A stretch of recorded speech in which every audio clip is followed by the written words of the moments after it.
Even if it seems like it, you don't need more motivation.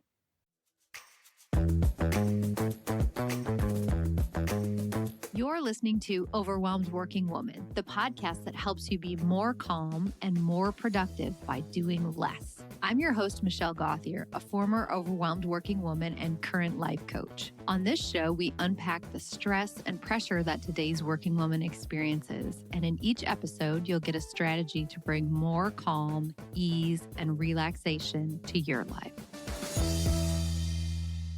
Hi, friend. Thanks for joining. Today, we're going to talk about motivation and why motivation actually isn't the key to productivity. I'm going to teach you about a science-based concept that helps us get started on tasks even better than this airy-fairy concept of motivation. And then I'm going to talk to you about 3 ways to reduce the resistance to getting started without feeling overwhelmed. So the first thing that I want to talk about here is the idea of once I feel motivated, I'll get started on that.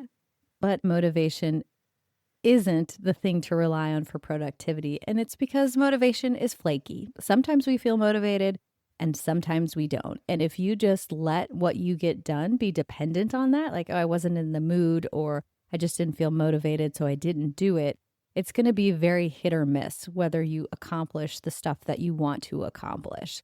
So I want to introduce you to this concept called activation energy, which is actually a chemistry concept. And I learned about this in this book that I highly recommend. It's really great, called Atomic Habits by James Clear.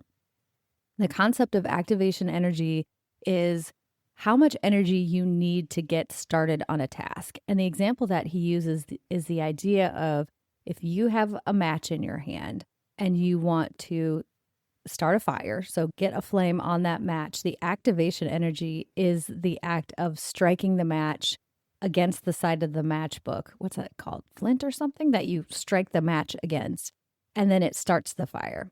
And then once the fire is burning, it keeps going. You only have to have that activation energy one time. So let's make the assumption that in order to do anything, we have to have that activation energy. And instead of trying to boost your motivation, your job is to lower the activation energy required to get started.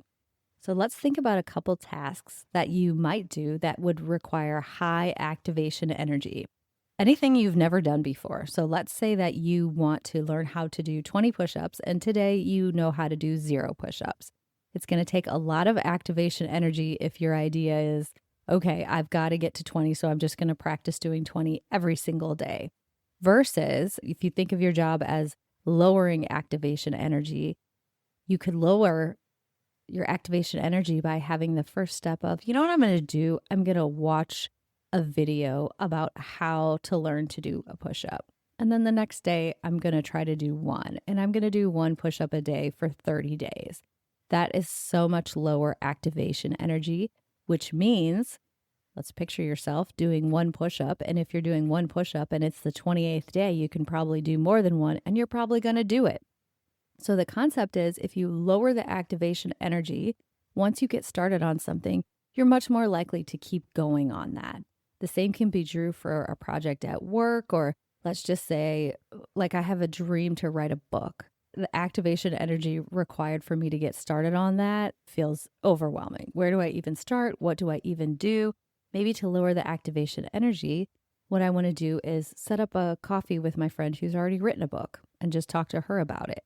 Instead of saying, oh yeah, I'm just going to sit down with a blank piece of paper and start typing out my book. So think about the places in your life where you're feeling unmotivated and try to lessen the resistance by lowering that activation energy. So in summary, even if it seems like it, you don't need more motivation. You just need to lower the activation energy in order to get started.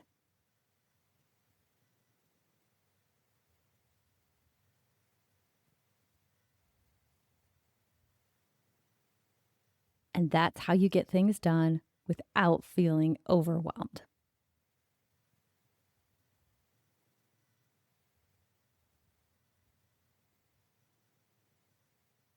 Speaking of overwhelmed, if you want to understand more about why you're feeling overwhelmed, take my free quiz.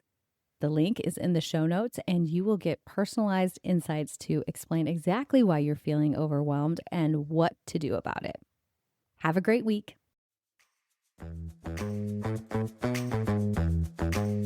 Thank you for listening to the Overwhelmed Working Woman podcast. If you want to learn more about my work, head over to my website at michellegothier.com. See you next week.